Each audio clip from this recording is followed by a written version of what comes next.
Hello students, welcome to Volta Physics. I welcome you all to the first lecture of class 11 physics. Today we are starting first chapter physical world and my name is Mahendra Pahadia. All of you are thinking that is this chapter related to study? This is really required to study for exam point of view. This is not required. But you have to study for what? Why? Why we have to study this chapter? All of you are thinking. We will study it to develop interest in physics. In this chapter, we will study what is physics, relation between physics and mathematics, relation of physics and technology, and scope of physics. So, we start with the first thing. What is physics? It is the law and principles that govern the universe. It tells us why and how things behave as they do and helps us to predict the future of things. Which means ये हमें क्या बताता है कि कोई भी चीज कैसे हो रही है, क्यों हो रही है, इसके बारे में हमें समझाता है और उसका फ्यूचर प्रिडिक्ट करना, ये सब कुछ हमें ये समझाता है. सपोज आपके पास कोई वस्तु है. सपोज एक पेन मान लो, ये पेन मान लो. इसको अगर मैं ऊपर से गिराता हूं तो क्या होगा? सपोज मैंने इसको ऐसे करके गिराया, ऐसे करके गिराया, तो ये जब गिरा तो आप पूछोगे कि ये क्यों गिरा. पहला क्वेश्चन आपके पास राइज हुआ, ये क्यों गिरा? तो इसका आंसर है कि क्यों गिरा? ड्यू टू ग्रेविटी, यानी ग्रेविटी की वजह से ये गिरा. But how? ये कैसे गिरा? ये पेन कैसे गिरा? किस स्पीड से गिरा? और जब ये गिरने वाला था, एट द पॉइंट जब ये यहां पे पहुंचने वाला था, उससे जस्ट पहले इसकी स्पीड क्या थी? ये सब कुछ हम कैसे निकाल सकते हैं? इसको निकालने के लिए हमारे पास क्या है? हम equation of motion under gravity का यूज कर सकते हैं. ठीक है, equation of motion under gravity का यूज करके हम इन चीजों को निकाल सकते हैं. सपोज मैंने आपसे पूछा कि कोई चीज है, कोई बड़ी सी ऐसा बॉक्स है या कुछ है जिसको आप एक बिल्डिंग से गिरा रहे हो. उस बिल्डिंग से गिराने पर सेम चीजें मैं आपसे पूछना चाहता हूं कि उसके साथ में क्या क्या होने वाला है, वो क्यों गिरी. उसका आंसर तो सिंपल है कि वो ग्रेविटी के कारण गिरी. लेकिन वो किस स्पीड से गिरी, और जब वो फाइनल पहुंचने वाली है नीचे जमीन पे, तब उसकी स्पीड क्या थी. तो इसके लिए आप ऐसा तो नहीं करोगे कि आप उस बिल्डिंग पे जाके देखोगे और उस वस्तु को गिराओगे, जो भी थिंग्स है उसको गिराओगे. ऐसा तो नहीं करोगे. आप उसके लिए क्या करोगे? सेम वही करोगे जो लास्ट एग्जांपल में हमने बोला था कि हम मोशन की जो इक्वेशन है अंडर ग्रेविटी, उनका यूज करके निकाल सकते हैं. कैसे? सपोज हम उसको निकालना चाहते हैं, उसके बारे में डिटेल जानना चाहते हैं, तो हम क्या करेंगे? जो मोशन की इक्वेशन है, v equals to u plus g t, s equals to u t plus half g t square, v square equals to u square plus 2gs. इन तीनों इक्वेशन का मोशन की इक्वेशन अंडर ग्रेविटी ई का use करके हम find out कर सकते हैं. जैसे बिल्डिंग की हाइट अगर आपको गिवन है और आपको फाइनल वेलोसिटी पूछी है, तो आप निकाल सकते हो. बिल्कुल. कैसे निकालोगे? थर्ड इक्वेशन से. बिल्डिंग की हाइट गिवन है, जी आपको पता है 9.8 मीटर पर सेकंड स्क्वायर होता है, और इनिशियल में 0 होगी वेलोसिटी, और फाइनल वेलोसिटी आप निकाल सकते हो यहाँ. उसी तरह से अगर आपको बिल्डिंग की हाइट फाइंड आउट करनी है और आपको टाइम गिवन है कि कितने टाइम में वो नीचे पहुंची, तो आप फाइंड आउट कर सकते हो यहाँ से टी की वैल्यू को डाल के. यू आपका इनिशियल में 0 रहेगा, तो बिल्डिंग की हाइट आप निकाल सकते हो। उसी तरह से आपको टाइम फाइंड आउट करना है तो आप टाइम फाइंड आउट कर सकते हो। अब बात करते हैं आगे। एक वर्ड लिख रहा हूं मैं, उसको पहचानने की कोशिश करना क्या लिखा हुआ है। वर्ड मैं लिख रहा हूं इस तरह से, कोई ऐसा है।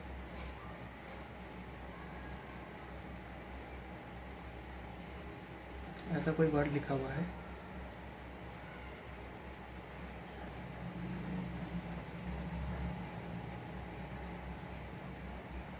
ये एक वर्ड है, आप में से कोई पहचान सकता है इसको, क्या लिखा है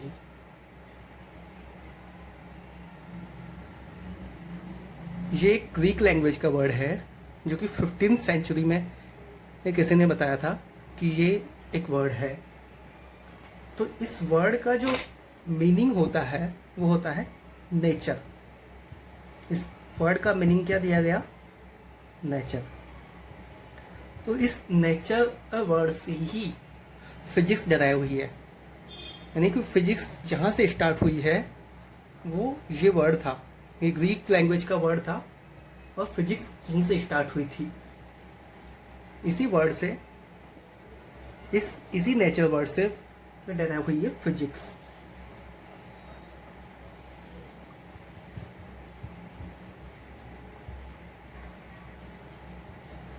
सो फिजिक्स को हम क्या बोल सकते हैं? Physics is nature. It is nature और study of things happening around us. हमारे एक साइंटिस्ट थे जिन्होंने क्या बोला, if you want to attain the future you have to understand the physics. ये क्वांटम फिजिक्स के साइंटिस्ट थे, जिन्होंने क्या बोला कि अगर आप फिजिक्स को समझना चाहते हो, मतलब आप फ्यूचर को समझना चाहते हो, तो आपको फिजिक्स को पढ़ना पड़ेगा। सो फिजिक्स की एक सिंपल डेफिनेशन क्या है हमारे सामने? ये I study of things happening around us. Okay, मतलब जो भी हमारे आसपास हो रहा है उसको हम फिजिक्स बोलते हैं। वो सब कुछ रिएक्शन जो हमारे आसपास हो रही है, वो सब चीजें जो हमारे आसपास हो रही है, उसको हम फिजिक्स बोलते हैं। जैसे डे नाइट का हैपनिंग, डे होता है, नाइट होती है, समर, विंटर, रेन, ये सीजन्स चेंज होते हैं। रेनबो आपको दिखाई देता है। सी टाइड्स यानी कि समुद्र में आने वाली लहरें, और वल्केनोज यानी कि ज्वालामुखी,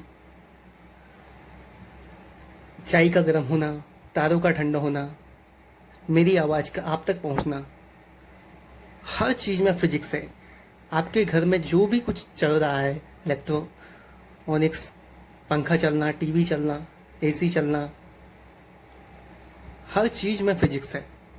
सब कुछ फिजिक्स है, यानी कि जो भी हमारे आसपास हमारे एक यूनिवर्स में हो रहा है, वो हर चीज़ एक्सप्लेन हो सकती है फिजिक्स से। सो फिजिक्स क्या है? Laws that explain the physical world. Laws that explain the physical world is physics. It is the basic laws of nature. Science की बात कर रहे हैं हम, या गॉड की बात कर रहे हैं? साइंस या गॉड दोनों में लोग बोलते हैं कि ये सही है या ये गलत है। ऐसा नहीं बोलना चाहिए, क्योंकि दोनों एक ही जगह जा रहे हैं। शायद दोनों का कोई अलग कनेक्शन नहीं है, मे बी दोनों एक ही जगह जा रहे हैं, क्योंकि हम साइंस पढ़ते पढ़ते एक दिन गॉड तक पहुंच जाए शायद। The relation of physics with mathematics. हम क्या पढ़ने वाले हैं अब? The relation of physics with mathematics. Relation of physics with mathematics।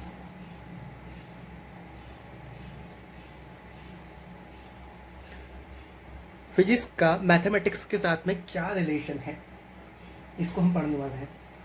So physics is incomplete without mathematics, which means physics की जितनी भी इक्वेशन बनी है उनके लिए मैथमेटिक्स भी उतनी ही जरूरी है जितनी की फिजिक्स।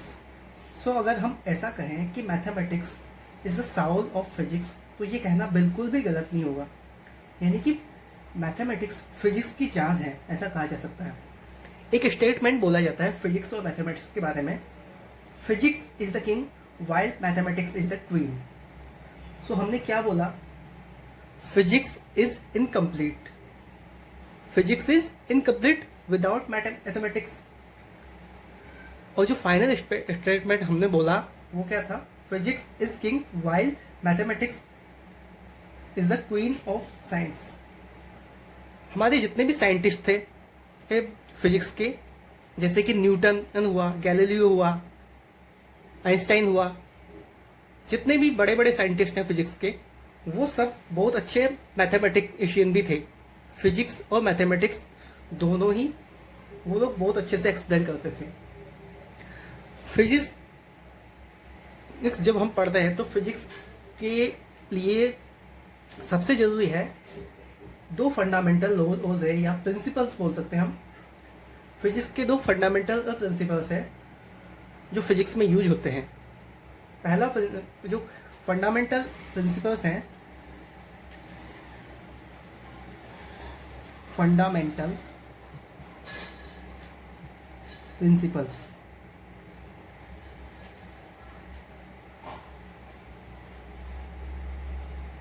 इसमें पहला है यूनिफिकेशन। यूनिफिकेशन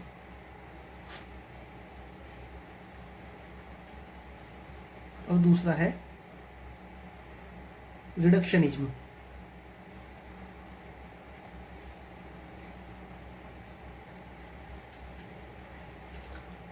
तो हम फर्स्ट जो हमने बात की यूनिफिकेशन की और सेकंड बात की है रिडक्शनिज्म की। तो फर्स्ट टॉपिक जो मैंने बोला यूनिफिकेशन, यूनिफिकेशन क्या होता है समझते हैं। यूनिफिकेशन के बारे में बात करते हैं।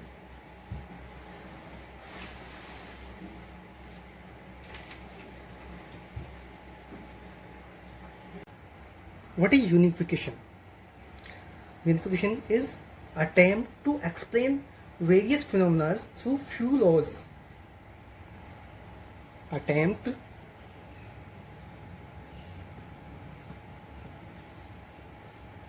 to explain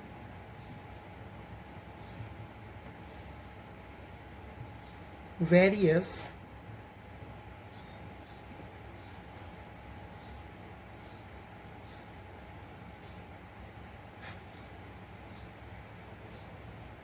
phenomena through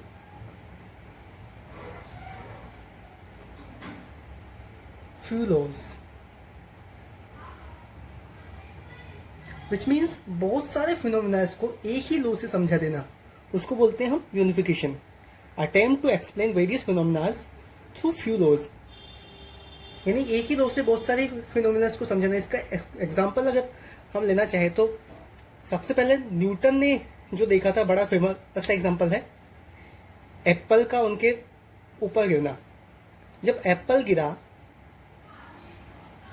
तो वो एग्जांपल भी हम ले सकते हैं, यानी कि free fall of things like apple, rotation of earth around the sun, sun के अराउंड अर्थ का रोटेट करना, rotation of satellite around the earth, earth के अराउंड सैटेलाइट का रोटेशन करना।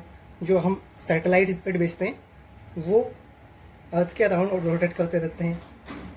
इन सब के लिए एक लॉज काम करता है, एक सिंगल लॉ इन सब के लिए काम करता है, और वो है यूनिवर्सल लॉ ऑफ ग्रेविटेशन। क्या काम करता है? Universal law of gravitation.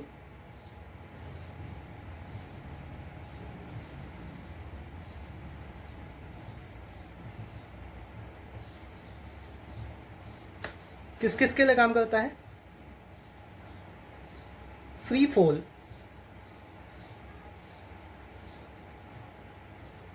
Of things,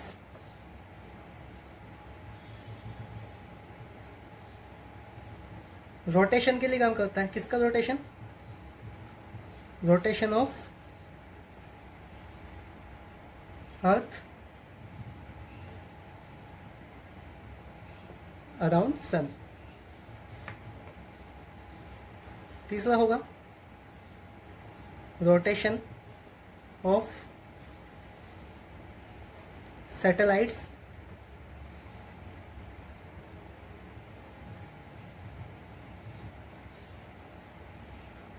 around earth. इन सब के लिए यूनिवर्सल लॉ ऑफ ग्रेविटेशन काम करता है, जिसका फॉर्मूला क्या होता है, G इक्वल्स टू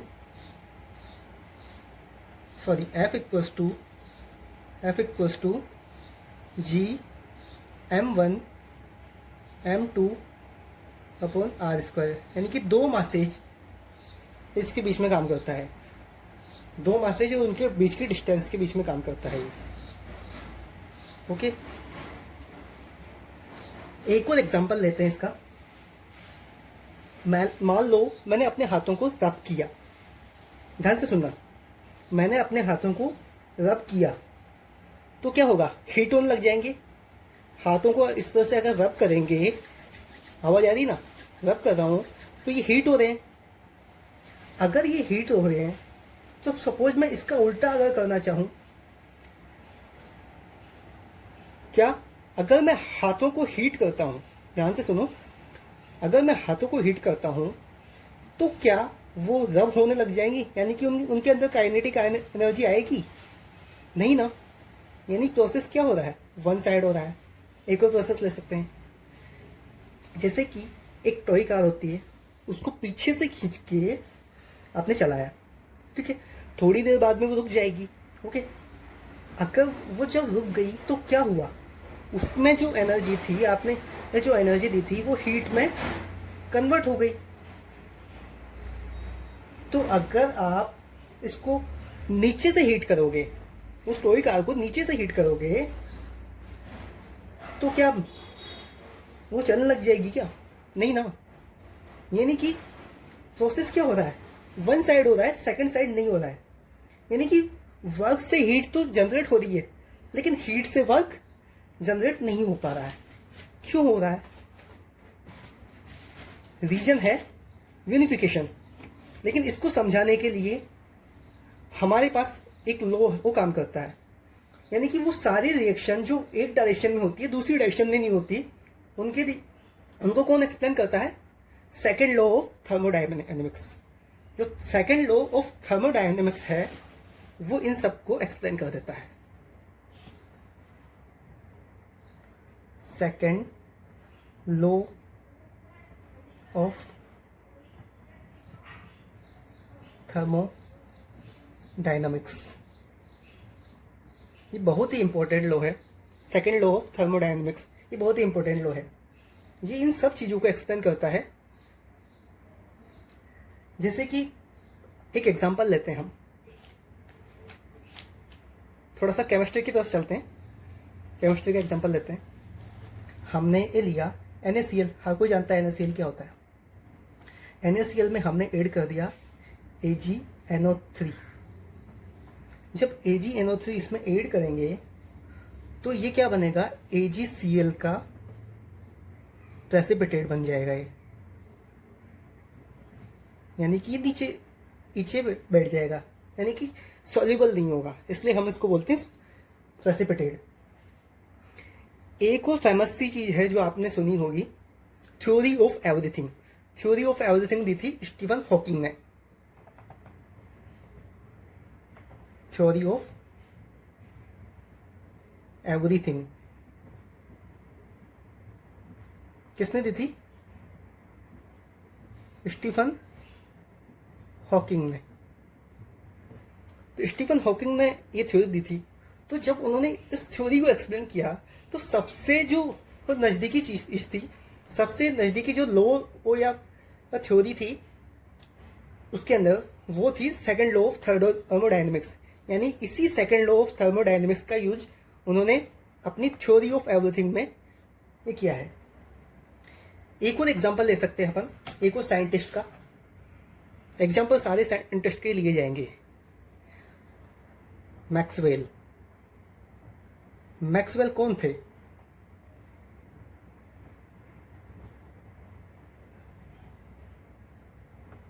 मैक्सवेल एक ऐसे साइंटिस्ट थे जिन्होंने 4 इक्वेशन दी थी।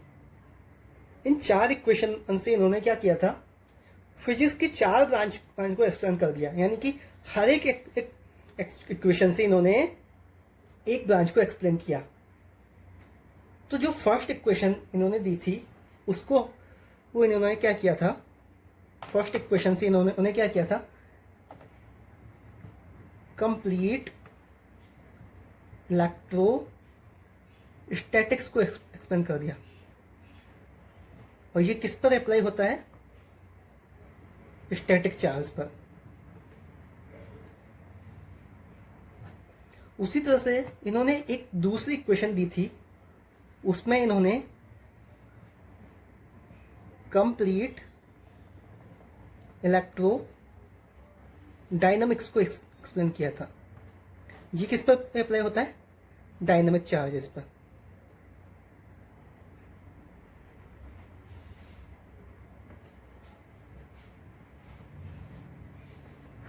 पहला स्टैटिक चार्जेस पर, दूसरा डायनामिक चार्जेस पर। थर्ड इक्वेशन जो दी थी वो थी कंप्लीट मैग्नेटिज्म के लिए, कंप्लीट मैग्नेटिज्म के लिए। एंड द फोर्थ इक्वेशन जो दी थी इन्होंने इलेक्ट्रोमैग्नेटिक वेव्स के लिए, जिनको आप ईएम वेव बोलते हो, इलेक्ट्रोमैग्नेटिक वेव्स, इलेक्ट्रोमैग्नेटिक वेव्स।